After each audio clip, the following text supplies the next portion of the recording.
بسم اللہ الرحمن الرحیم۔ السلام علیکم ورحمۃ اللہ وبرکاتہ۔ اللہم صلی علی سیدنا و مولانا محمد وعلی آلہ وصحبہ وبارک وسلم۔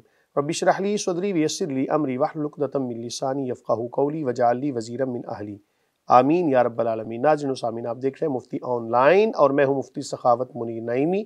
میرے ساتھ موجود ہیں جناب محترم قاری عطاء المنان صاحب، ان کے ساتھ موجود ہیں جناب محترم قاری محمد ارشد تہامی صاحب۔ ہمیشہ کی طرح آپ کی خدمت میں حاضر ہیں جناب، آپ کے جمیع سوالات کے جوابات لے کر۔ پروگرام کا باقاعدہ آغاز ہم تلاوت کلام پاک سے کریں گے۔ تلاوت کلام پاک کرتے ہیں جناب قاری عطاء المنان صاحب۔ اعوذ باللہ من الشیطان الرجیم، بسم اللہ الرحمن الرحیم۔ سیقول السفہاء من الناس ما ولاهم عن قبلتهم التي كانوا عليها قل لله المشرق والمغرب يهدي من يشاء إلى صراط مستقيم وكذلك جعلناكم أمة وسطا لتكونوا شهداء على الناس ويكون الرسول عليكم شهيدا وما جعلنا القبلة التي كنت عليها إلا لنعلم من يتبع الرسول ممن ينقلب على عقبيه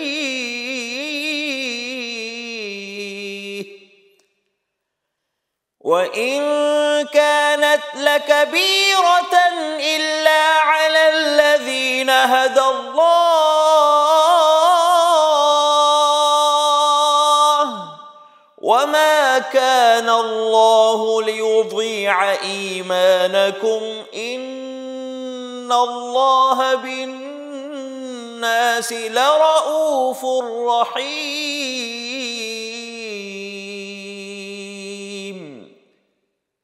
صدق اللہ العظیم۔ ماشاء اللہ، جزاک اللہ، جزاکم اللہ خیرہ۔ باب ذی وقار، آج ہم نے سورہ بقرہ کی آیات تلاوت سماعت کی۔ پارہ نمبر 2 کی پہلی 2 آیتیں آج قاری صاحب نے تلاوت کی۔ مفہوم سماعت کیجئے۔ خالق کائنات نے فرمایا، اب کہیں گے بے وقوف لوگ کہ کس چیز نے پھیر دیا ان مسلمانوں کو اپنے قبلہ سے جس پر وہ اب تک تھے۔ آپ فرمائیے، اللہ ہی کا ہے مشرق بھی اور مغرب بھی، ہدایت دیتا ہے جسے چاہتا ہے سیدھے راستہ کی طرف۔ اور اسی طرح ہم نے بنا دیا تمہیں اے مسلمانوں بہترین امت، تاکہ تم گواہ بنو لوگوں پر، اور ہمارا رسول صلی اللہ علیہ وآلہ وسلم تم پر گواہ ہو۔ اور نہیں مقرر کیا ہم نے بیت المقدس کو قبلہ جس پر آپ اب تک رہے، مگر اس لیے کہ ہم دیکھ لیں کہ کون پیروی کرتا ہے ہمارے رسول صلی اللہ علیہ وآلہ وسلم کی اور کون مڑتا ہے الٹے پاؤں۔ بے شک یہ حکم بہت بھاری ہے، مگر ان پر بھاری نہیں جنہیں اللہ نے ہدایت فرمائی، اور نہیں اللہ کی یہ شان کہ ضائع کر دے تمہارا ایمان۔ بے شک اللہ تعالیٰ لوگوں پر بہت ہی مہربان اور رحم فرمانے والا ہے۔ باب ذی وقار، قبلہ کے بارے میں آیات کے اندر تذکرہ ہوا۔ فرمایا کہ اب کہیں گے بے وقوف لوگ۔ اب یہ بے وقوف لوگوں سے مراد یہ ہے کہ جو دین کے حوالے سے، اللہ تعالیٰ کے احکامات کے حوالے سے اپنی عقل کو درمیان میں لے آتے ہیں کہ پہلے جس قبلہ پر تھے اب قبلہ کو تبدیل کیا جا رہا ہے، یہ کون سی بات ہوئی؟ یاد رکھیں کہ اسلام کے آنے کے بعد 16-17 ماہ اسی پر عمل رہا کہ مسلمان بیت المقدس کی طرف منہ کر کے نماز پڑھا کرتے تھے۔ نبی کریم صلی اللہ علیہ وآلہ وسلم آپ کی یہ خواہش کریمہ تھی کہ ایسا ہو کہ جس طرح اللہ تعالیٰ نے ہمیں دین ایسا عطا فرمایا ہے کہ جو ملت ابراہیمی والا دین ہے، تو اللہ تعالیٰ ہمیں ایسا قبلہ عطا فرما دے کہ جو حضرت ابراہیم اور حضرت اسماعیل علیہ السلام نے تعمیر فرمائی، یعنی بیت اللہ، کعبہ معظمہ، کوئی بھی آپ نام دے لیں، تو بہرحال اس قبلہ کی جانب کریم آقا علیہ السلام کا رجحان تھا، اور فرمایا کہ اللہ ہی کا ہے مشرق اور مغرب۔ اس میں اشارہ ہے کہ دیکھو جس جانب بھی تم منہ کر کے نماز پڑھتے ہو، ہر سمت اللہ تعالیٰ کی ہے۔ اصل مقصد کسی چیز کو سجدہ کرنا نہیں، بلکہ مقصد کیا ہے؟ اللہ تعالیٰ کی عبادت کرنا، اور جو بھی اللہ تعالیٰ حکم عطا فرما دے اس پر عمل کرنے میں ہی عافیت ہے۔ اپنی عقلوں کو درمیان میں نہ لائیں۔ اب ظاہر ہے کہ جو بندہ عقل کو استعمال کرے گا وہ کہے گا جی پہلے اس جانب منہ کر کے نماز پڑھتے تھے، اب کسی اور جانب، تو یہ کہاں کا انصاف ہے؟ یہ کہاں کی بات کہ پہلے ہی قبلہ تبدیل ہونا چاہیے تھا، یا ایک ہی سمت منہ کر کے نماز پڑھنی چاہیے تھی؟ تو اللہ تعالیٰ نے ان سارے اعتراضات کو ختم فرما دیا۔ فرمایا آپ فرما دیجئے کہ اللہ ہی کا ہے مشرق بھی اور مغرب بھی۔ یہ سمتیں، یہ طرفیں، یہ ساری کی ساری اللہ تعالیٰ کی تخلیقات ہیں۔ خالق کائنات جیسا حکم فرما دے اسی حکم پر من و عن عمل کرنے میں عافیت ہے۔ اس کے بعد فرمایا کہ وَكَذَلِكَ جَعَلْنَاكُمْ أُمَّةً وَسَطًا لِتَكُونُوا شُهَدَاءَ عَلَى النَّاسِ، اور اسی طرح ہم نے بنا دیا تمہیں اے مسلمانوں بہترین امت، تاکہ تم گواہ بنو لوگوں پر۔ یاد رکھیں یہ امت بہترین امت ہے، لیکن ذرا سوچیں کہ آج اس امت کے اعمال کیسے ہیں؟ ملاوٹ، دھوکہ دہی، جھوٹ، فریب اور ہر قسم کی کوتاہیوں کے اندر مبتلا ہے، لیکن پھر بھی اپنے آپ کو بہترین امت سمجھ رہے ہیں۔ اللہ تعالیٰ بحیثیت مسلمان ہم سب پر رحم فرمائے، ہمیں ہدایت عطا فرمائے۔ ہمیں مسلمانوں والے کام کرنے چاہیے۔ اسلام حق ہے، لیکن مسلمان کو بھی چاہیے کہ اسلام کو اپنی زندگیوں میں شامل کر کے تو صحیح معنوں میں مسلمان بنے۔ تو بہرحال یہ امت گواہ ہے۔ اب سوال یہ ہے کہ گواہ تو گواہی تب دے سکتا ہے کہ جب وہ وہاں پر موجود ہو، تو یہ امت گواہ کیسے بنے گی؟ یاد رکھیں کہ قیامت کے دن یہ امت باقی تمام امتوں پر گواہ ہوگی۔ باقی امتیں اعتراض کریں گی کہ مولا کریم یہ لوگ تو وہاں پر موجود نہیں تھے۔ اللہ رب العالمین اس امت کی شان و عظمت کو بیان کرتے ہوئے یہ ارشاد فرمائے گا، اور یہ امت باقی امتوں کے حوالے سے گواہی دے گی۔ اب وہ گواہی کیسے ہوگی؟ یہ امت کہے گی مولا کریم تیرے نبی کریم صلی اللہ علیہ وآلہ وسلم نے جو ہمیں ارشاد فرمایا، تیرے قرآن کو ہم نے پڑھا، اور ہم اس دور کے تمام لوگوں کو دین حق کی دعوت دیتے رہے، لوگوں کو بتاتے رہے کہ یہود کیا ہیں، نصارہ کیا ہیں، حق بات چیخ چیخ کر بیان کرتے رہے، لوگوں کو دلائل کے ساتھ بتاتے رہے۔ مولا کریم پھر بھی اگر کوئی ایمان نہیں لے کے آیا تو اس میں اس کا اپنا قصور ہے۔ ہم تو دین حق کی دعوت دیتے رہے۔ علی ھذا القیاس یہ امت گواہی دے گی۔ اور آگے فرمایا اچھا ایک چیز رہ گئی، وسطا لتکونوا، یہ امت وسطی امت ہے۔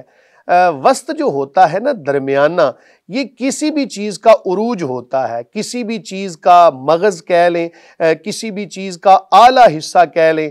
آپ دیکھیں کہ دن کا جو درمیانی حصہ ہوتا ہے جس کے اندر روشنی اپنے عروج پر ہوتی ہے، اسی طرح آپ کسی بھی چیز کے وسط کو لے لیں، مغز کو لے لیں، لب لباب کو لے لیں، تو وہ اس کا اعلیٰ حصہ ہوتا ہے۔ آپ عمر کا حساب لگا لیں، بچپن ہے، بڑھاپا ہے، تو اس کے درمیان میں جو حصہ ہوتا ہے وہ بڑا اہم ہوتا ہے۔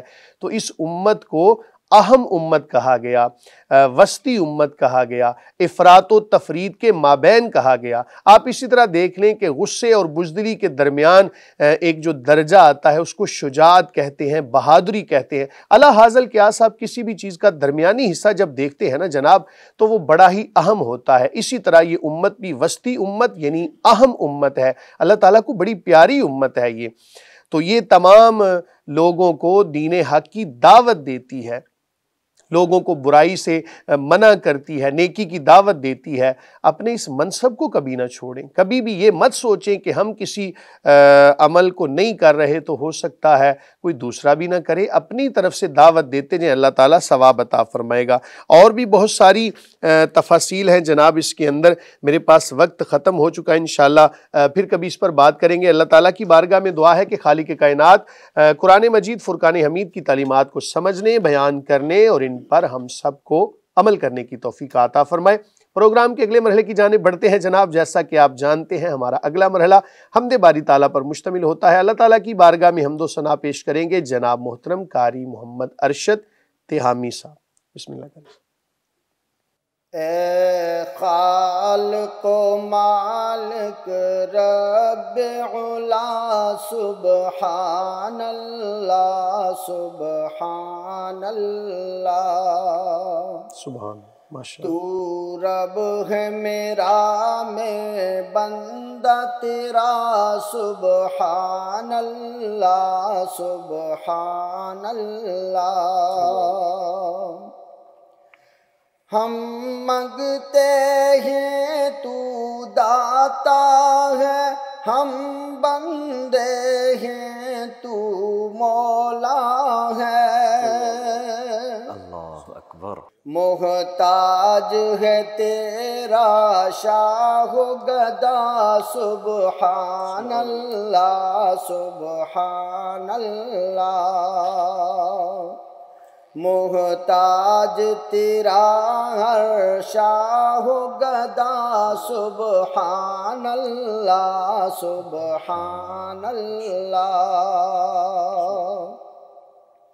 ہم جرم کریں تو معاف کرے، ہم قہر کریں تو مہر کرے،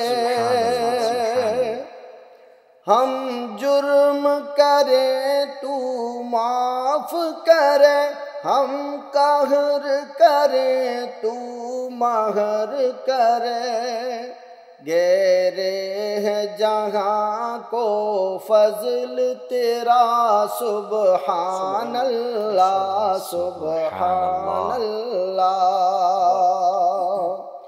تو رب ہے میرا میں بندہ تیرا سبحان اللہ سبحان اللہ،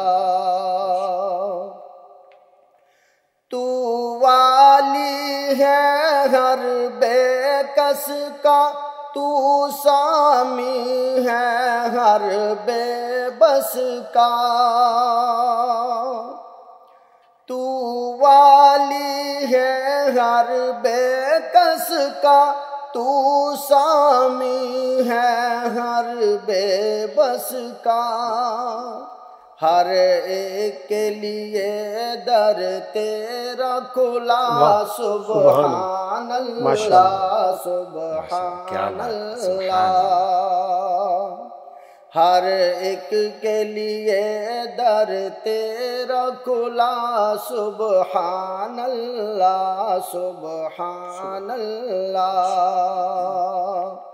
تو رب ہے میرا میں بندہ تیرا سبحان اللہ سبحان اللہ، رازق ہے مور و مگس کا تو، غفار ہے نیک و بد کا تو، رازق ہے مور و مگس کا تو، غفار ہے نیک و بد کا تو، رازق ہے مور و مگس کا تو، غفار ہے نیک و بد کا تو، ہے سب پر تیری جود و عطا سبحان اللہ سبحان اللہ، ہے سب پر تیری جود و عطا سبحان اللہ سبحان اللہ۔ ہم عیبی ہے ستار ہے تو، ہم مجرم ہیں غفار ہے تو، ہم عیبی ہے ستار ہے تو، ہم مجرم ہیں غفار ہے تو، سیاکاروں پر بھی ایسی عطا سبحان اللہ سبحان اللہ، سیاکاروں پر بھی ایسی عطا سبحان اللہ سبحان اللہ، تیرے عشق میں روئے مرغ سحر، تیرا نام ہے مرہم زخم جگر، تیرے عشق میں روئے مرغ سحر، تیرا نام ہے مرہم زخم جگر، تیرے نام پہ میری جان فدا سبحان اللہ سبحان اللہ، تو رب ہے میرا میں بندہ تیرا سبحان اللہ سبحان اللہ، یہ سالک مجرم آیا ہے اور خالی جھولی لایا ہے، یہ سالک مجرم آیا ہے اور خالی جھولی لایا ہے، دے صدقہ اپنی رحمت کا سبحان اللہ سبحان اللہ، دے صدقہ اپنی رحمت کا سبحان اللہ سبحان اللہ، تو رب ہے میرا میں بندہ تیرا سبحان اللہ سبحان اللہ۔ ماشاءاللہ، جزاک اللہ، جزاکم اللہ خیر۔ احباب ذی وقار، حمد باری تعالیٰ آپ نے سماعت کی، بڑے ہی پیارے انداز میں قاری صاحب نے حمد باری تعالیٰ آپ کے سامنے پیش کی۔ پروردگار عالم تیرا ہی ہے سہارا، تیرے سوا جہاں میں کوئی نہیں ہمارا، پروردگار عالم تیرا ہی ہے سہارا، تیرے سوا جہاں میں کوئی نہیں ہمارا، نوح کا سفینہ تو نے طوفان سے بچایا، نوح کا سفینہ تو نے طوفان سے بچایا، دنیا میں تو ہمیشہ بندوں کے کام آیا، مانگی خلیل نے جب تجھ سے دعا خدایا، آتش کو تو نے فوراً ایک گلستاں بنایا۔ ہمیشہ ہمیں اللہ تعالیٰ کی بارگاہ میں التجائیں کرنی چاہیے، طریقہ کوئی بھی ہو، کچھ بھی نہ آئے تو کم از کم اللہ کی بارگاہ میں ہاتھ پھیلا کے چند آنسو بہا دیں، وہ دلوں کے رازوں کو جانتا ہے۔ بہرحال یہ بڑی کیفیات والی باتیں ہیں، اللہ تعالیٰ کے نام کا جہاں پر ذکر کیا جائے تو دل کے اوپر اس کی بڑی تاثیر ہوتی ہے۔ جب کوئی اپنے محبوب کا نام سن کر تو اپنے دل کو سکون دیتا ہے تو خالق کائنات کی محبت تمام محبتوں سے زیادہ ہونی چاہیے۔ بہرحال پروگرام کے اگلے مرحلے کی جانب بڑھتے ہیں جناب۔ جیسا کہ آپ جانتے ہیں ہمارا اگلا مرحلہ حضور نبی کریم صلی اللہ علیہ وآلہ وسلم کی صفت و ثنا کرنے کے حوالے سے، یعنی نعت رسول مقبول صلی اللہ علیہ وآلہ وسلم پیش کرنے کے حوالے سے ہوتا ہے۔ نبی کریم صلی اللہ علیہ وآلہ وسلم کی بارگاہ میں عقیدت کے پھول نچھاور کریں گے جناب قاری محمد ارشد تہامی صاحب۔ سارا پیار زمانے دا دے پیار تو وار دیاں، سارا پیار زمانے دا او دے پیار تو وار دیاں، جند جان مٹھن مدنی من ٹھار تو وار دیاں جند جان مٹن مدنی من ٹھار تو وار دیاں لج پالا دی لج پالی سخیاں دی سخاوت نو لج پالا دی لج پالی سخیاں دی سخاوت نو میں زہرا دے بابا دی جند جان تو وار دیاں میں زہرا دے بابا دی جند جان تو وار دیاں جند جان مٹھن مدنی من ٹھار تو وار دیاں میں روشنی اکھیاں دی روزے تو فدا کر کے میں روشنی اکھیاں دی روزے تو فدا کر کے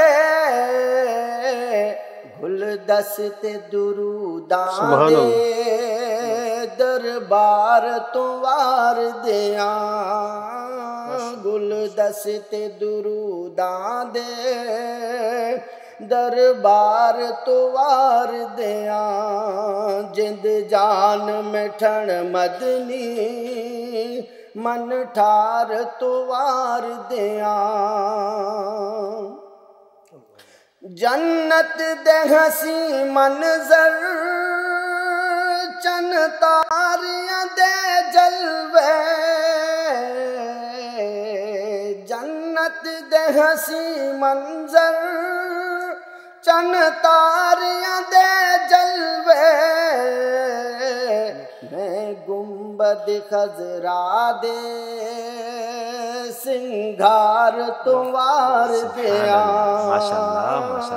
میں گنبد خضرا دے سنگھار تو وار دیاں جند جان مٹھن مدنی من ٹھار تو وار دیاں تاثیر تکلم دی تاثیر ترنم دی تاثیر تکلم دی تاثیر ترنم دی حسنین دے نانا دی گفتار تو وار دیاں حسنین دے نانا دی گفتار تو وار دیاں جند جان مٹھن مدنی من ٹھار تو وار دیاں جند جان مٹھن مدنی من ٹھار تو وار دیاں ماشاءاللہ جزاک اللہ جزاکم اللہ خیر احباب ذی وقار نعت رسول مقبول صلی اللہ علیہ وآلہ وسلم آپ نے سماعت کی بلا تاخیر پروگرام کے اگلے مرحلے کی جانب بڑھتے ہیں جناب جیسا کہ آپ جانتے ہیں ہمارا اگلا مرحلہ سوالات و جوابات کی نشست پر مشتمل ہوتا ہے آپ احباب کے بہت سارے سوالات جمع ہوتے رہتے ہیں ہم وقتاً فوقتاً ان کو پروگرام میں شامل کرتے رہتے ہیں قاری صاحب آج کے کون سے سوالات موصول ہوئے؟ جی مفتی صاحب آج کا پہلا سوال یہ ہے کہ حال ہی میں ایک عورت لاہور کے بازار میں پھر رہی تھی اور اس کے لباس پر عربی رسم الخط میں کچھ کلمات لکھے ہوئے تھے دور سے ایسے لگتا تھا جیسے قرآنی آیات ہو تو لوگوں نے اس پر جو رد عمل دیا وہ ساری دنیا نے دیکھا اسے خوب زد و کوب کیا پھر پولیس نے آ کر اس کو بچایا اور پھر اس کو وہاں مجمع سے لے کر نکلے تو اس پر آپ کا کیا تبصرہ ہے کہ کیا ہونا چاہیے اس عورت نے غلط کیا اس طرح کا لباس پہن کر یا لوگوں نے جو اس کے ساتھ زیادتی کی زد و کوب کیا اس پر مختلف تبصرے کی اور باتیں کی لوگوں نے غلط کیا یا اس عورت کا یہ عمل غلط تھا؟ بسم اللہ الرحمن الرحیم جب بھی معاملہ خراب ہوتا ہے نا تو طرفین سے ہوتا ہے کہتے ہیں نا تالی دونوں ہاتھوں سے بجتی ہے تو یہاں پر بھی نا معاملہ دونوں طرفوں سے خراب تھا۔ ہر بندے کا اپنا تبصرہ ہے، تو میں قرآن و سنت کی روشنی میں جو بھی چیزیں ہوں گی آپ کے گوش گزار کروں گا۔ یاد رکھیں کہ حضرت علی المرتضیٰ رضی اللہ تعالی عنہ آپ کا فرمان، اور یاد رکھیں صحابی کا جو قول ہوتا ہے نا وہ اپنی طرف سے نہیں ہوتا، بلکہ وہ رسول اللہ صلی اللہ علیہ وآلہ وسلم کا فرمان ہی ہوتا ہے۔ صحابی بھی اپنی طرف سے تو کوئی بات نہیں کریں گے۔ بخاری کے اندر یہ فرمان موجود ہے، حضرت علی رضی اللہ عنہ کا فرمان ہے کلموا الناس علی قدر عقولہم او کما قال، کہ لوگوں کی عقلوں کے مطابق کلام کرو۔ اب یہاں صرف کلام کا تقاضا نہیں ہے، بلکہ معاملات بھی جب کرو تو بھی لوگوں کی عقلوں کے مطابق۔ ہمارے ہاں دیکھیں کہ سادہ مزاج مسلمان ہیں، تو وہ جب بھی کوئی ایسا معاملہ دیکھیں گے، اب کسی کو تو نہیں پتا کہ یہ کیا لکھا ہوا ہے لباس کے اوپر، اور جناب کسی بھی جگہ پر کوئی عربی عبارت ہو تو ہمارے ہاں سادہ لوگ تو یہی سمجھتے ہیں کہ یہ قرآن ہی لکھا ہوگا، بھلے سے وہاں پر جناب کوئی اور ہی جملہ لکھا ہو۔ وہ کہتے ہیں نا کہ دو عربی جب آپس میں بات کر رہے تھے تو وہ تو لڑ رہے تھے، جھگڑ رہے تھے، تو ایک سادہ مزاج وہاں سے گزرا تو اس نے کہا جی ہمیں بھی اپنی دعاؤں میں یاد رکھنا۔ کہنے کا مطلب یہ ہے کہ وہ تو عربی جو بھی پڑھے گا، جو بولے گا، تو سادہ مزاج لوگ یہی سمجھیں گے کہ یہ قرآن پڑھ رہا ہے یا حدیث پڑھ رہا ہے، اور پھر وہ جو رسم الخط تھا وہ بھی عربی کا تھا اور ایسے ہی دور سے لگتا تھا جیسے کوئی قرآن کی آیت لکھی ہوئی ہو۔ تاہم یہ مسئلہ بھی یاد رکھیں جناب کہ عوام کو کوئی بھی فیصلہ خود سے لینے کی اجازت نہیں ہے۔ کہیں پر بھی کوئی ایسا معاملہ دیکھیں، بھلے سے جناب کوئی یہ یوں سمجھ لیں کہ عمل کریں یا نہ کریں، لیکن پتہ نہیں کوئی ایسی چیز دیکھ کر تو فی الفور غیرت ایمانی جاگ جاتی ہے، اور اس کو زد و کوب کرنے کے لیے، غازی بننے کے لیے جناب بالکل آگے فرنٹ لائن پہ ہوتے ہیں۔ اب اسی بندے کو پوچھیں جناب آپ نے رات کو نماز پڑھی تھی، قرآن پڑھا تھا؟ اللہ ماشاءاللہ، تو ہو سکتا ہے اس کا جواب نفی میں ہو، لیکن کہیں پر بھی اگر کوئی ایسا معاملہ دیکھیں تو فرنٹ لائن پہ غازی بننے کے لیے تیار ہوتے ہیں، کہتے ہیں جناب ہم فی الفور حصہ ڈالیں۔ بھائی وہ خاتون ہے، اس نے لباس پہنا ہوا ہے، اگر کسی کو کوئی شبہ تھا تو فی الفور آپ جناب قانونی جو ادارے موجود ہیں ان کو اطلاع کریں کہ جناب یہ معاملہ ہو رہا ہے، اور اس کی آ کے تحقیق کریں۔ اگر واقعتاً ایسا معاملہ نکلے کوئی گستاخی والا تو قانون جو ہے وہ اس کو سزا دے، لیکن ہمارے ہاں کیا ہوتا ہے کہ جہاں پر بھی کوئی ایسی چیز دیکھی تو جناب لائن میں لگ کے تو فرنٹ لائن پہ آ کے تو اپنا کردار پیش کرنے کے لیے جناب موجود ہوتے ہیں۔ یاد رکھیں معاملہ دونوں طرفوں سے خراب تھا، خاتون کو نہیں چاہیے تھا ایسا لباس پہننا، اور ہمارے ہاں پتہ نہیں کیا وجہ ہے، کوئی عجیب کام کر کے نا ہم تو بڑا فخر محسوس کرتے ہیں، چاہے وہ لباس کے حوالے سے ہو، چاہے وہ بالوں کے سٹائل کے حوالے سے ہو، چاہے وہ پہننے کے لحاظ سے ہو، بولنے کے لحاظ سے ہو، کسی طرح کا بھی معاملہ ہو تو ہم کوئی عجیب کام کر کے فخر محسوس کرتے ہیں۔ یاد رکھیں کہ عرف کو بھی ملحوظ خاطر رکھا جاتا ہے، جب عرفاً ایسا لباس پہننا کوئی مناسب نہیں ہے تو پھر اس طرح کا لباس جناب اس کی تشہیر کرنا، اور ایسے برانڈ بھلے سے وہ جناب کسی بھی ملک کے ساتھ تعلق رکھنے والے ہوں، قطع نظر اس کے، یاد رکھیں کہ ہر چیز کے حوالے سے حلال و حرام کی تمیز کرنا یہ ہمارے لیے لازم ہے۔ صرف ضروری نہیں کہ کھانا کھانے کے لیے ہم حلال کا استعمال کریں، بلکہ بولنے کے لحاظ سے، معاملات کے لحاظ سے، لباس کے لحاظ سے، اور جناب خرید و فروخت کے لحاظ سے، ہر لحاظ سے ہمیں حلال کو ملحوظ خاطر رکھنا چاہیے، اور ایسا لباس پہننا کہ جس کی وجہ سے لوگ شبہات کے اندر مبتلا ہوں، لوگوں کے اندر کوئی عجیب طرح کا گمان پیدا ہو، اس سے پرہیز کرنا چاہیے۔ اور یہ جو اس بات پہ حیرانگی ہے کہ لوگ اس کو آیت سمجھ بیٹھے، حالانکہ جو تھوڑا بہت بھی قرآن پاک پڑھا ہوا آدمی ہوتا ہے، مذہبی لوگ ہوں یا علماء کرام ہوں، ان کو تو پتہ چل جاتا ہے ایک فلاں آیت لکھی ہوئی ہے۔ میں حیران ہوں کہ اس طرح کی عوام ہے کہ انہیں پتہ ہی نہیں چلا کہ قرآن کی آیت ہے، یا کچھ پڑھتے لکھتے ہی نہیں ہے، دین کا کچھ سمجھ بوجھ ہوتی نہیں ہے، اور بس ایسے ہی چڑھ دوڑتے ہیں۔ اس بیچاری عورت پر انہوں نے اتنا زد و کوب کیا اور مارنے کی کوشش کی، کاش یہ قرآن پاک ہی پڑھ لیتے، نہیں پتہ تو چل جاتا لباس پر عربی لکھی ہوئی ہے یا حلوہ لکھا ہوا ہے یا قرآن کی کوئی آیت لکھی ہوئی ہے۔ کوئی بھی ہو جناب، حلوہ لکھا ہو یا کچھ بھی لکھا ہو، ہمارا مقصد تو شرعی مسئلے کو بیان کرنا ہے۔ تو خاتون کو ایسا لباس نہیں پہننا چاہیے تھا، اور اگر بالفرض پہن بھی لیا غلط کیا پہن کر، اور عوام کو چاہیے تھا، اور پھر وہاں پر نا پتہ نہیں ہمیں کیا مسئلہ ہے کہ ہم ہر داڑھی والے کو مولوی سمجھ لیتے ہیں، اور ہم کہتے ہیں کہ جناب یہ مولویوں نے ایسا کام کیا۔ یاد رکھیں کہ ہر داڑھی والا مولوی نہیں ہوتا، کچھ لوگ نا کسی لبادے کو استعمال کرتے ہوئے جناب مولوی بن جاتے ہیں اور اپنے آپ کو مولوی ہونا ظاہر کرتے ہیں۔ تو یاد رکھیں کہ کوئی بھی بندہ ہو جو غلط کام ہے وہ مولوی صاحب کے لیے بھی غلط ہے، عوام کے لیے بھی غلط ہے، اور جو اچھا کام ہے وہ مولوی صاحب کے لیے بھی اچھا ہے اور باقیوں کے لیے بھی اچھا ہے۔ اس لیے تمام چیزوں کو ملحوظ خاطر رکھتے ہوئے کبھی بھی اگر کوئی ایسا معاملہ دیکھیں جناب تو فی الفور قانونی اداروں کو آپ مطلع کریں، خود سے ایکشن نہ لیں۔ اگر خود سے ایکشن لیں گے تو ہمیشہ پھر معاملات خراب ہی ہوں گے۔ واللہ تعالی عالم بالصواب۔ جی مفتی صاحب، اگلا سوال صاحب خان حافظ آباد سے، ڈھیر ساری دعائیں مفتی صاحب اور ساری ٹیم کو، مفتی آن لائن پروگرام بہت اچھا ہے۔ سوال یہ ہے کہ میں ایک ڈیری فارم پر جاب کرتا ہوں، کام کے دوران گوبر کے چھینٹے کپڑوں پہ لگ جاتے ہیں، پانی سے صاف کرنے کے بعد بھی تھوڑے تھوڑے گوبر کے نشان نظر آتے ہیں، نماز پڑھنے کے لیے کوئی حرج تو نہیں ہے؟ بسم اللہ الرحمن الرحیم۔ کوئی بھی جانور ہو، انسان ہو، اس کا جو فضلہ ہوتا ہے وہ نجاست غلیظہ کے حکم میں ہوتا ہے۔ اب نجاست غلیظہ جب کپڑوں کے اوپر لگ جائے، اگر تو 1 درہم کی مقدار اس کا پھیلاؤ تھا، اس نے کپڑے کو گھیر لیا، 1 درہم کا تعین کرنے کے لیے نا آپ نے یہ طریقہ استعمال کرنا۔ مثال کے طور پہ آپ اپنی ہتھیلی کو بالکل ایسے سیدھا کر کے اوپر پانی ڈالیں تو جتنا پانی ہتھیلی کے اوپر رہ جائے گا یہ درہم کا حصہ ہوتا ہے، یعنی اتنی مقدار فقہا نے بیان کیا کہ یہ درہم کا حصہ ہوتا ہے۔ تو اتنی مقدار اگر نجاست غلیظہ کپڑوں کے اوپر لگی ہو اور ایسی ہی حالت میں کوئی بندہ نماز ادا کر لے عذر کی بنا پر تو اس کی نماز ہو جائے گی، لیکن نجاست کو دھو لینا یہی بہتر ہوتا ہے۔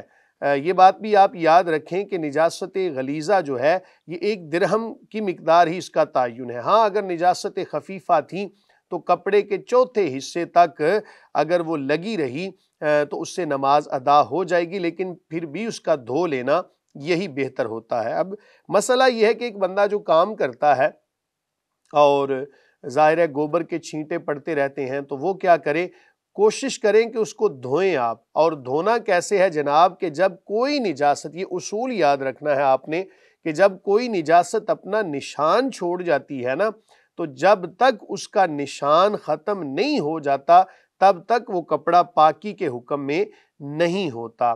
اور جو نجاست نشان نہیں چھوڑتی ایسی نجاست کے اوپر جناب آپ 3 مرتبہ پانی بہا دیں کم از کم، اور زیادہ سے زیادہ 7 مرتبہ پانی بہا کے ہر مرتبہ نچوڑ لیں تو وہ کپڑا پاکی کے حکم میں ہوگا۔ اب جیسا کہ آپ کہتے ہیں جی وہ گوبر کے نشانات رہتے ہیں تو ان نشانوں کو دور کرنا ہوگا۔ ظاہر ہے کہ نماز تو نام ہی اسی چیز کا ہے، مشغولی کا نام، تو اگر دوران نماز آپ کی توجہ ان کی جانب ہوگی تو نماز کے اندر خلل واقع ہوگا۔ بہترین عمل یہ ہے کہ آپ جیسے کام کے لیے کپڑے رکھے ہوئے ہیں تو نماز کے لیے علیحدہ سے کپڑے رکھ لیں تاکہ کسی قسم کا شبہ نہ ہو۔ آپ نے جو دعائیں دی بہت شکریہ آپ کا، اللہ تعالیٰ آپ کے حق میں بھی یہ دعائیں قبول فرمائے، اور جتنے لوگ ہمارے پروگرام کو دیکھنے والے ہیں، مینیج کرنے والے ہیں، تمام کو اللہ تعالیٰ ڈھیروں ڈھیر برکتیں عطا فرمائے۔ جی مفتی صاحب، اگلا سوال ہمیں وائس نوٹ میں موصول ہوا ہے، میں پلے کرتا ہوں۔ السلام علیکم، میرا عالم صاحب سے یہ ایک سوال ہے۔ میں نے نماز پڑھنا شروع کیے 2-3 مہینے یا اس سے کم یا زیادہ ہو گئے، میں نماز میں کوئی نہ کوئی غلطی میرے سے ہو جاتی ہے۔ جب میں نماز شروع کرتا ہوں تو مجھے وسوسے آتے ہیں، پھر میں سوچتا ہوں کہ یار میں پھر سوچتا ہوں کہ دوسری صورت پڑھ رہا ہوں یا پہلی، کبھی تو یاد آ جاتی ہے، کبھی کوئی صورت آگے پیچھے ہو جاتی ہے۔ تو اس کے لیے مجھے کیا کرنا چاہیے؟ نماز جاری رکھنی چاہیے یا نماز پڑھنے پہ پھر مجھے گناہ ہو رہا ہے؟ تو مفتی صاحب سے اس بارے میں میرا ایک حیدرآباد سے بات کر رہا ہوں کہ مجھے رہنمائی کر دیں۔ اعجاز علی میرا نام۔ بسم اللہ الرحمن الرحیم۔ نماز کو چھوڑنا نہیں چاہیے جناب، اور یہ بات بھی یاد رکھیں کہ اپنا جو گناہ ہوتا ہے نا اس کی تشہیر بھی نہیں کرنی چاہیے۔ یہ کہنا کہ میں نے حال ہی میں نماز شروع کی ہے، اس سے پہلے کی میری نمازیں باقی ہیں، تو گناہ کے اوپر گواہ بنانا یہ بھی مناسب بات نہیں ہے۔ کچھ لوگ ہیں ان کی عادت ہوتی ہے، کہتے ہیں نہیں ہم تو عید کے عید مسجد میں جانے والے ہیں، اور یہ بات بڑے فخر سے کر رہے ہوتے ہیں۔ خدا کا خوف کریں جناب، ایک تو گناہ اور پھر گناہ کے اوپر آپ گواہ بنا رہے ہیں۔ اللہ تعالیٰ ہماری خطاؤں کو معاف فرمائے۔ خطائیں سب سے ہوتی ہیں، انبیاء ہی معصوم عن الخطا ہوتے ہیں، اس کے علاوہ تو ہم گناہ گار ہیں، الا یہ کہ اللہ تعالیٰ کسی کو خطاؤں سے محفوظ فرما لے۔ معصوم عن الخطا تو انبیاء ہیں، محفوظ عن الخطا اللہ تعالیٰ کسی کو بھی بنا دے۔ بہرحال آپ نماز جاری رکھیں جناب، وسوسے وہیں پر آتے ہیں کہ جہاں پر ایمان کی دولت ہوتی ہے، اور بھول جانا نماز کے اندر آپ یہ کیا کریں، نماز شروع کرنے سے پہلے لا حول ولا قوت الا باللہ العلی العظیم کثرت سے پڑھ لیا کریں، 2 مرتبہ پڑھ لیں، 3 مرتبہ، بہتر یہ ہے کہ تا کا داد میں پڑھ لیں آپ۔ اسی طرح تعوذ پڑھ لیں، اعوذ باللہ من الشیطان الرجیم، اس کو پڑھ لیں، اور شیطان کے حوالے سے آپ اللہ کی پناہ میں آ جائیں۔ اس کے بعد نماز کو شروع کریں تو امید کرتے ہیں کہ نماز میں وسوسے نہیں آئیں گے، اور صورتیں بھولنا بھی جو ہے نا یہ بھی آپ کا مسئلہ حل ہو جائے گا۔ امام شافعی علیہ رحمہ فرماتے ہیں کہ جو بندہ بھولتا ہو اس کو چاہیے کہ گناہوں سے توبہ کرے، کیونکہ گناہ ایسی چیزیں ہیں کہ جو انسان کو بھلا دیتی ہیں، اور پھر واش روم کے اندر بالخصوص واش روم یعنی جہاں پر غسل کر رہے ہو وہاں پر پیشاب کرنے سے بھی نسیان یعنی بھولنے کی بیماری پیدا ہو جاتی ہے۔ کچا سیب کھانے سے بھی نسیان کی بیماری پیدا ہو جاتی ہے۔ اللہ حاصل کیا ان تمام چیزوں کی احتیاط کریں، جو احتیاطی تدابیر آپ کو بتائی ہیں ان پر عمل کریں جناب، اور پھر نماز کا ترجمہ یاد کریں۔ جب نماز کا ترجمہ آپ کو یاد ہوگا نا، توجہ آپ کی اس جانب ہوگی کہ میں اللہ تعالیٰ سے کیا بات کر رہا ہوں۔ سبحانک اللہم و بحمدک پڑھ رہے ہیں تو آپ کو پتہ ہونا چاہیے کہ میں اللہ تعالیٰ کے حوالے سے کون سی بات کر رہا ہوں۔ ان تمام چیزوں کو ملحوظ خاطر رکھیں، امید کرتے ہیں آپ کا مسئلہ حل ہو جائے گا۔ اگلا سوال مفتی صاحب وائس نوٹ میں ہمیں موصول ہوا ہے، میں پلے کرتا ہوں، سنیے گا۔ السلام علیکم قاری صاحب، میں قاری صاحب ملتان سے بات کر رہا ہوں۔ میرا سوال ہے کہ میری بیوی نے نا عدالت سے تنسیخ دعویٰ کا نوٹس دائر کیا ہے، تو میں دوسرے شہر میں کام کرتا تھا تو مجھے پتہ بھی نہیں چلا، بعد میں پتہ چلا جب نوٹس میرے پاس آ گئے، میں نے سائن بھی نہیں کیے، انگوٹھا وغیرہ بھی نہیں لگائے، میرے پاس کوئی ثبوت بھی نہیں تھا، نوٹس بھی نہیں آیا تھا، کال بھی نہیں آئی تھی، تو کیا یہ عدالت سے جو تنسیخ دعویٰ کا ہوتا ہے طلاق کا یہ ہو جاتا ہے؟ کوئی شوہر کی مرضی نہیں ہے، عورت اپنی مرضی سے مطلب وہ عدالت سے جا کے تنسیخ دعویٰ کا دعویٰ دائر کرتی ہے، تو اس میں ایک شرعی کیا حکم ہے؟ تو دوسری بات یہ میرے بچے ہیں بھی اس کے پاس ہیں، تو کتنی مدت تک وہ بچے ہیں وہ ماں کے پاس رہتے ہیں، اس کے بعد باپ کے حوالے کیے جاتے ہیں، اور عدت اس کی تنسیخ دعویٰ کی عدت کتنی ماہ ہوتی ہے؟ تیسرا سوال یہ ہے کہ اس میں پھر وہ کیا شرعی نکاح بھی کر سکتی ہے؟ اگر نکاح کرنے کے بعد بچیاں باپ کے حوالے ہوتی ہیں نہیں ہوتی؟ اگر وہ دوسرا نکاح کر لے تو بیٹیاں ہیں، میرے بیٹا بھی ہے، تو وہ باپ کے حوالے کب تک ہو سکتے ہیں؟ اسلام میں اس میں کا کیا ہے کہ باپ اپنے جو ہے اپنے بچوں کو لے کے جا سکتا ہے؟ عورت وہ دوسری شادی جو کر لے نکاح کر لے تو اس کے پاس جو باپ ہے نا اس کے وہ تو اصل میں اس کا اپنا باپ ہوتا ہے، دوسرے تو اس میں اصطلاح باپ ہوتا ہے نا، کیا بیٹیاں اپنے باپ کا اصل باپ کے پاس جا سکتی ہیں؟ بسم اللہ الرحمن الرحیم۔ عدالت کے کچھ معاملات ایسے ہیں کہ جس کے اندر بہت زیادہ ضرورت ہے نظر ثانی کرنے کی۔ اللہ تعالیٰ بحیثیت قوم ہم سب پر رحم فرمائے۔ خاتون کو بھی چاہیے کہ جب عدالت کا رخ کرے تو پہلے اپنے خاوند کے حوالے سے کوئی بات خود کر لے۔ ہر چیز کا حل عدالت ہی تو نہیں نہ ہے، گھر میں بیٹھ کے معاملات کو حل کرنا چاہیے پہلی ہی فرصت میں۔ اگر وہاں سے معاملات حل نہیں ہوتے تو پھر ایک آخری حل ہمارے پاس عدالت کا ہوتا ہے، وہاں پہ جا کے تو تنسیخ نکاح کی ڈگری لینا خاتون کا حق ہے اس صورت میں کہ جب خاوند کوئی بھی ضروریات کے حوالے سے جو اس کا حق ہے وہ ادا نہیں کر رہا، حق کیا ہے، روٹی کپڑا اور مکان اور جو ازدواجی تعلقات ہیں اس کے حوالے سے اگر یہ معاملات صحیح معنوں میں سر انجام دے رہا ہے تو پھر خاتون بلا عذر شرعی اگر ایسا معاملہ کرتی ہے تو جنت کی خوشبو بھی نہیں سونگھ پائے گی۔ اور اگر بالفرض وہ عدالت میں چلی گئی تو عدالت کو چاہیے یا کوئی بھی جو فارم ہے اس کو چاہیے کہ خاوند کو بلائیں، اور لیکن ہمارے ہاں نا ہوتا یہ ہے عدالتیں تو کام اپنا یقینی طور پہ صحیح ہی کریں گی، لیکن جو نیچے والا طبقہ ہوتا ہے نا، نیچے والے طبقے سے مراد کہ جو جناب پیغام پہنچانے والے ہیں وہ درمیان میں رکاوٹ بن کے تو خاوند کے پاس کوئی چیز جاتی ہی نہیں، اور ادھر سے تنسیخ نکاح کی ڈگری خاوند کے پاس پہنچ جاتی ہے۔ اللہ تعالیٰ کرم فرمائے، بحیثیت قوم ہم سب پہ رحم فرمائے۔ ایسا معاملہ نہیں ہونا چاہیے، خاوند کو بلانا چاہیے، اس کی بات سننی چاہیے، بھئی کس بنا پر یہ تنسیخ نکاح کا دعویٰ دائر کر رہی ہے، اور اگر خاوند نہیں آتا تو بعض دفعہ یہ اس کی رضا سمجھی جاتی ہے کہ وہ آنا ہی نہیں چاہتا عدالت کے اندر۔ تو اگر ایسا معاملہ ہو گیا تو میں اس کا حل ایک بتاتا ہوں ان تمام لوگوں کو کہ جن کی ازواج نے عدالت سے یک طرفہ ڈگری لے لی اور خاوند کو پتہ ہی نہیں اور آگے خواتین نکاح بھی کر لیتی ہیں۔ یاد رکھیں جب تک خاتون پہلے خاوند کے نکاح کے اندر ہوتی ہے تب تک وہ دوسرے تمام مردوں کے اوپر حرام ہوتی ہے۔ اگر شرعی طور پر اس کا نکاح ابھی باقی تھا، کسی بھی فورم پہ جا کے اس نے ڈگری لے کر تو اپنا نکاح آگے کر لیا تو اس کا نکاح منعقد ہی نہیں ہوگا۔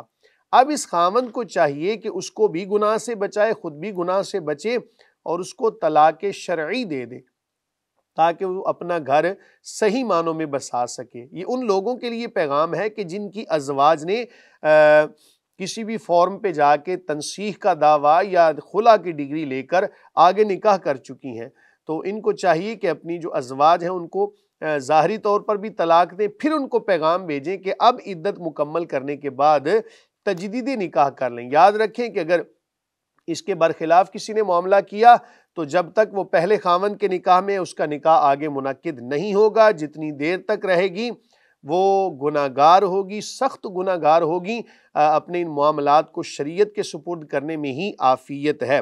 رہی بات یہ کہ کتنی دیر تک اولاد پہلے جو ہے وہ خاوند کے پاس جا سکتی ہے، تو جب تک عدالت، ظاہر ہے کہ اس نے ایک عدالت نے جو حکم جاری کیا اس کے مطابق ہی اس کو اب چلائیں، اور جب تک اولاد سمجھدار نہیں ہے تب تک ماں کے پاس رہے، جب سمجھدار ہو جائے تو تب اپنے جو باپ ہے، حقیقی باپ، اس کے پاس واپس چلی جائے۔ واللہ تعالی عالم بالصواب۔ جی مفتی صاحب، اگلا سوال ہمیں موصول ہوا ہے، وائس نوٹ میں پلے کرتا ہوں۔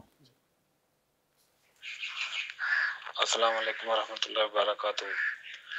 مفتی صاحب سے میرا یہ سوال ہے کہ جب عورت دوسری شادی کرتی ہے تو اس کی جوان بیٹیاں ہوتی ہیں، تو کیا وہ ستیلے باپ سے پردہ وہ لڑکیاں کر سکتی ہیں؟ اس میں جو ہے اسلام میں شریعت کا کیا حکم ہے؟ اور جب دوسری شادی عورت کرتی ہے تو وہ بچے اپنے اصل باپ کے پاس کب تک آ سکتی ہیں؟ بھی آ سکتی ہیں، نہیں آ سکتی؟ اس میں پھر اسلام میں کیا اس کی اہمیت ہے؟ اور عدالت میں اس میں کیا ہوتا ہے کہ جب جو عورت دوسری شادی کرتی ہے تو اس کا جب ستیلا باپ ان بچوں کا آ جاتا ہے تو وہ بچے اپنے جو بیٹیاں بیٹے اپنے اصل باپ کے پاس جا سکتی ہیں یا نہیں جا سکتی؟ بسم اللہ الرحمن الرحیم۔ کچھ چیزیں نا معاشرے کے لحاظ سے تشکیل پاتی ہیں اور ان کا تعلق عرف کے لحاظ سے ہوتا ہے۔ بعض دفعہ اسلام کے اندر، دین کے اندر کسی چیز کی گنجائش ہوتی ہے، لیکن معاشرے کے اعتبار سے جب ہم اس کو دیکھتے ہیں نا تو بہت سارے منفی پہلو نکل رہے ہوتے ہیں۔ اس وجہ سے پھر اس کے اندر نا کو تھوڑی قید لگانا پڑتی ہے۔ مثلا ایک خاتون ہے، جب اس نے کسی مرد سے نکاح کیا تو اس کی سابقہ جو اولاد ہے نا وہ بھی اب نئے خاوند کے حوالے سے وہ ایک محرم کا درجہ ہی رکھتی ہیں، یعنی یہ جس مرد سے اس خاتون نے نکاح کیا وہ مرد اب کبھی بھی ان بچیوں سے شادی نہیں کر سکتا، چونکہ ازدواجی تعلق قائم ہو گیا۔ تو ازدواجی تعلق قائم ہونے کے بعد جناب یہ بچیاں اس کے لیے محرم ہی ہوتی ہیں۔ لیکن عصر حاضر کے اندر بہت سارے ایسے دارالافتاء کے اندر واقعات آ چکے ہیں کہ جہاں یہ معاملہ پایا جاتا ہے کہ جو باپ ہوتا ہے، ستیلا باپ کہہ لیں اس کو، کوئی بھی آپ نام دے لیں، تو وہ اپنی بچیوں کے حوالے سے نا، جو ستیلی بیٹیاں ہوتی ہیں ان کے حوالے سے نا کوئی اچھا پہلو نہیں نکلتا، بہت سارے فسادات والے سوالات ہمارے پاس آتے ہیں۔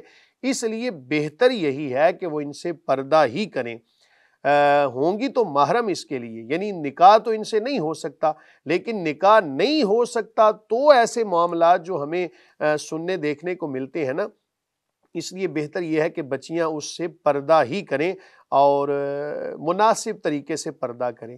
مناسب طریقے سے مراد یہ ہے کہ اگر بالکل واضح طور پر جناب جیسے ہی باپ گھر میں آیا، ستیلا باپ ہے، جیسے ہی گھر میں آیا تو یہ جناب گھونگھٹ بنا کے کسی اور کمرے میں چلی جائیں گی نا، تو بھی ایک باپ کے لیے نا ایک بڑا عجیب سا مسئلہ نکلے گا۔ وہ کہے گا کہ یہ مجھے اپنا سمجھتی نہیں، اور یہ نا موقع محل کو دیکھا جاتا ہے کہ باپ ہے کیسا، یعنی وہ جو پالنے والا ہے، پالنے والا ہی اس کو کہیں گے، حقیقی باپ تو نہیں ہے، ستیلا باپ ہے، تو اگر تو اس کا رویہ کچھ مناسب ہے تو پھر مناسب درجے کا پردہ کر لے، اور اگر وہ کوئی اللہ نہ کرے کوئی فاسق ہے، کوئی فاسق مولن جس کو کہا جاتا ہے، ایسا مسئلہ ہے تو پھر سخت قسم کا پردہ اس سے کریں۔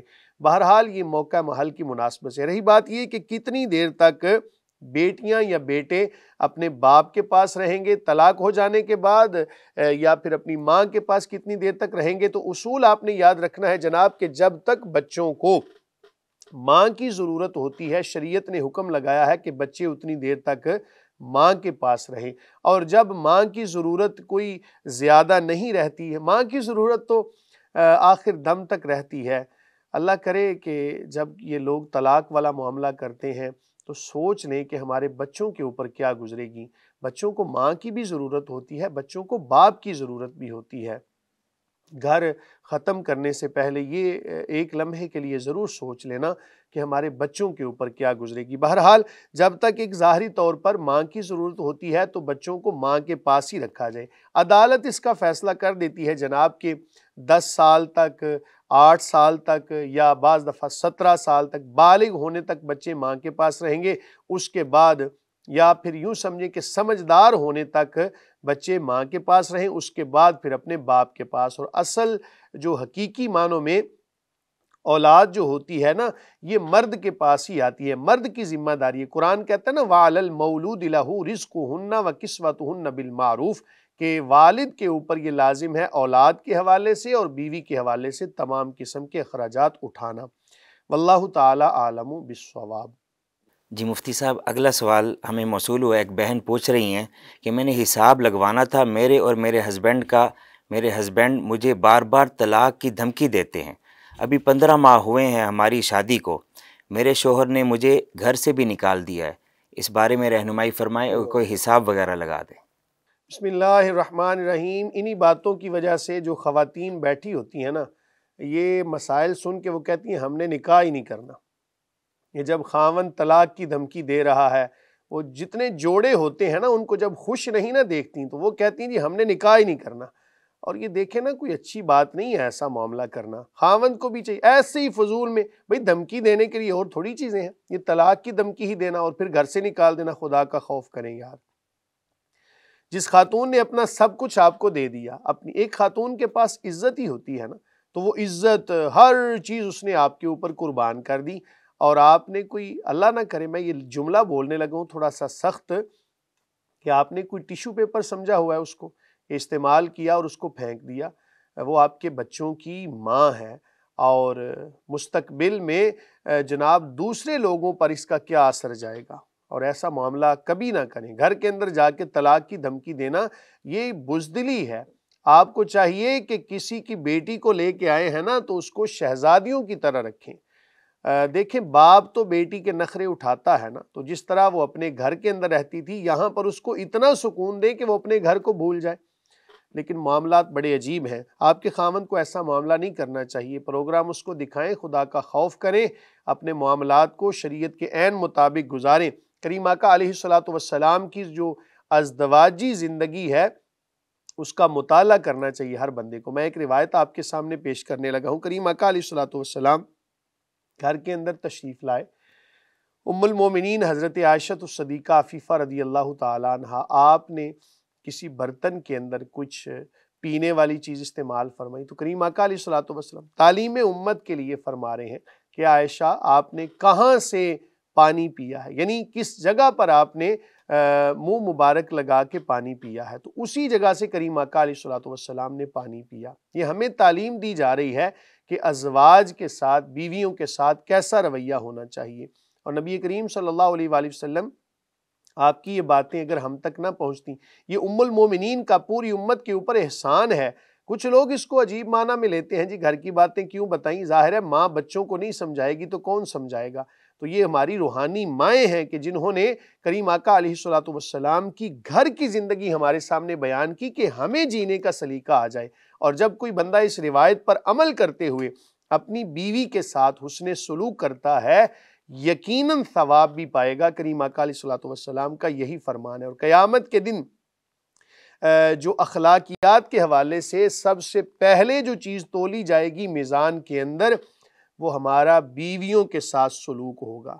تو ذرا ہوش کے ناخن لیں کہ اگر وہاں پر ہی حسن سلوک نہ نکلا تو کیا بنے گا۔ کریم آقا علیہ الصلوۃ والسلام فرماتے ہیں تم میں سے بہترین بندہ وہ ہے کہ جو اپنے اہل کے حوالے سے بہترین ہے، اور خود فرمایا کہ میں اپنے اہل میں تم سب سے زیادہ بہتر ہوں۔ یقیناً کریم آقا علیہ الصلوۃ والسلام ہم سب سے زیادہ بہتر ہیں، اللہ کے نبی ہیں، اللہ کے حبیب ہیں، اللہ کے لاڈلے ہیں، خاتم النبیین ہیں، لیکن ہمیں سمجھانے کی وجہ سے فرمایا کہ اپنے گھر والوں کے ساتھ حسن سلوک کریں۔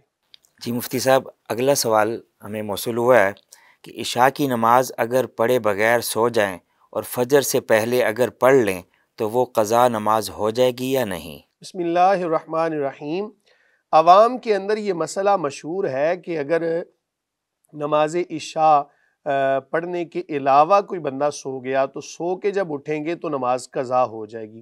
یاد رکھیں کہ وقت کا تعین کرنا یہ کسی بندے کے اختیار میں نہیں ہے۔ ان الصلاۃ کانت علی المؤمنین کتابا موقوتا، کہ بے شک نماز مومنین پر اوقات مقررہ کے اندر فرض کی گئی ہے۔ اب ان اوقات کا تعین خالق کائنات نے فرما دیا۔ حضرت سیدنا جبریل امین علیہ السلام اللہ تعالیٰ کے حکم سے کریم آقا علیہ الصلوۃ والسلام کی بارگاہ میں حاضر ہوتے رہے، اور پہلے دن آ کر انہوں نے ابتدائی وقت میں نماز پڑھائی، اور دوسرے دن جب تشریف لائے تو بالکل آخری وقت میں، ہر نماز کے آخری وقت میں نماز ادا فرمائی، اور آخر میں ارشاد فرمایا کہ یہ ان جو اوقات ہیں کل کا اور آج کا وقت، ان کے مابین جو اوقات ہیں یہ آپ کی اور آپ کی امت کے حوالے سے نماز کا تعین ہے۔ اب کسی وقت میں بھی کوئی بندہ نماز کو ادا کر لے تو اس کی نماز ادا ہوگی، جب وقت نکل گیا تو نماز قضا ہوگی۔ عشاء کا وقت شروع ہوتا ہے جناب جیسے ہی مغرب کا وقت ختم ہو، فی الفور عشاء کا وقت شروع ہو جاتا ہے، اور یہ کب تک رہتا ہے؟ یہ جناب صبح صادق سے پہلے پہلے، یعنی فجر کی اذان سے پہلے پہلے عشاء کا وقت رہتا ہے، لیکن بہتر یہی ہوتا ہے کہ عشاء پڑھ کے ہی سوئیں۔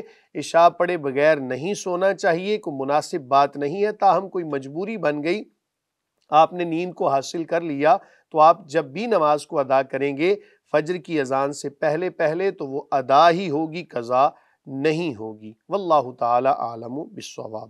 جی مفتی صاحب، اگلا سوال ہمیں وائس نوٹ میں موصول ہوا ہے، میں پلے کرتا ہوں، سنیے گا۔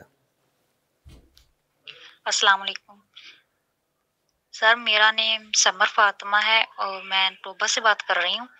سر میں نے اپنے رشتے کے بارے میں آپ سے پوچھنا تھا کہ میں چاہتی ہوں کہ میرے کہیں اچھی جگہ رشتہ ہو جائے، اچھے لوگ ہوں، لڑکا اچھا ہو، لڑکے کی فیملی اچھی ہو، تو اس وجہ سے میں بہت زیادہ پریشان ہوں، تو آپ مجھے بتا دیں کہ کچھ پڑھنے کے لیے بتا دیں یا کچھ بتائیں کہ مجھے کوئی اچھا رشتہ مل سکتا ہے، یہ لوگ اچھے ہوں اور اچھا گھر ہو، اچھی جگہ، مطلب رشتہ میرا ہو جائے۔ اس سلسلے میں نے آپ سے بات کرنی تھی۔ بسم اللہ الرحمن الرحیم۔ عصر حاضر کی ہر خاتون کا یہ خواب ہے، اور ہوتا بھی ہے، ہونا بھی چاہیے۔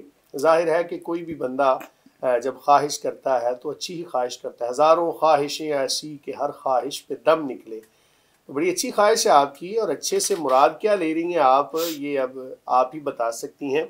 رہی بات یہ کہ جب ظاہری اسباب سارے کے سارے آپ پورے کر لیں، یہ مسئلہ بھی یاد رکھیں کہ توکل کا معنی یہ نہیں کہ بندہ ہاتھوں پہ ہاتھ رکھ کے بیٹھ جائے اور کہے جی میں وظیفہ پڑھتا جاؤں اور میرے سارے کے سارے کام سیدھے ہوتے جائیں۔ سب سے پہلے آپ نے ظاہری جو اسباب ہیں ان کو پورا کرنا ہے۔ میں اس کی مثال بھی آپ کو ایک دیتا ہوں کہ ایک بندہ اپنی گاڑی کو باہر بالکل کھلا چھوڑ دے اور اندر بیٹھ کے وظیفہ پڑھتا رہے اور کہے جی میری گاڑی چوری نہ ہو۔ اب سٹارٹ کھڑی ہے تو ظاہر ہے جس کا دھیان پڑے گا، جس کی نظر پڑے گی وہ تو لے جائے گا۔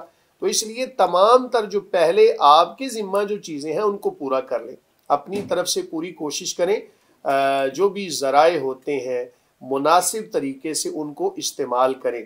یہ ایک بڑی تکلیف دہ بات ہوتی ہے کسی گھر والوں کے، کسی بھی گھر والے کے لیے، والدین کے لیے، بھائیوں کے لیے، کہ وہ اپنی بہنہ کے رشتے کے حوالے سے یا اپنی بیٹی کے رشتے کے حوالے سے کسی سے بات کریں۔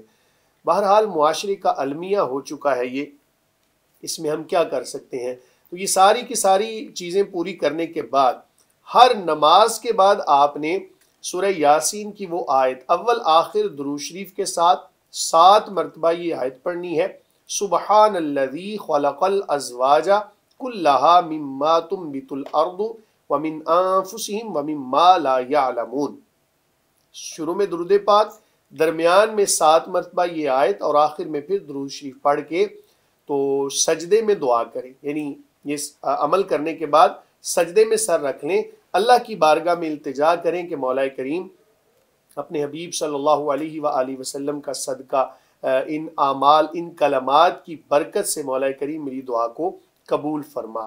جو بھی آپ مناسب دعا مانگیں۔ اس کے علاوہ ہر غم کی دوا جو ہے وہ اللہ تعالیٰ کا ذکر ہے، یا حی یا قیوم برحمتک استغیث، اس کا ورد کریں اور اللہ تعالیٰ کے اسم اعظم کے ساتھ وَإِلَٰهُكُمْ إِلَٰهٌ وَاحِدٌ لَا إِلَٰهَ إِلَّا هُوَ الرَّحْمَٰنُ الرَّحِيمُ یہ آیت ہے، اور اسی طرح سورہ آل عمران کی ابتدائی آیات جو ہے الف لام میم اللہ لا الہ الا هو الحی القیوم، یہ جتنی بھی چیزیں آپ کو بتائی ہیں اس کا ورد جاری رکھیں۔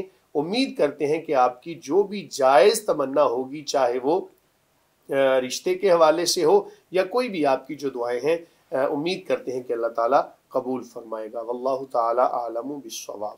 بہت شکریہ مفتی صاحب، اور آپ سب احباب کا بھی بہت شکریہ جو اپنے سوالات ہمیں بھیجتے ہیں۔ امید ہے مفتی صاحب کے قرآن و سنت کی روشنی میں دیے گئے جوابات سے آپ کو خوب رہنمائی ملی ہوگی۔ آپ سب دیکھنے والوں سے یہ گزارش ہے، کسی بھی دینی، شرعی، اخلاقی اور اصلاحی معاملے میں اگر رہنمائی چاہتے ہیں تو مفتی آن لائن میں اپنے سوالات سکرین پر دیے گئے نمبر پر بھیجیں، یا آپ ہمارے سوشل میڈیا کے ذریعے بھی ہم سے رابطہ کر سکتے ہیں۔ آپ سب دیکھنے والوں سے گزارش ہے کہ اپنے سوالات واٹس ایپ پر لکھ کر بھیجیے یا وائس نوٹ کے ذریعے بھیجیے۔ کالز ہم ریسیو نہیں کر سکتے، آپ کے سوالات کو ہم پروگرام میں شامل کریں گے اور ان کا مکمل شرعی حل بتائیں گے۔ سب دیکھنے والوں کا بہت شکریہ۔ وما علینا الا البلاغ۔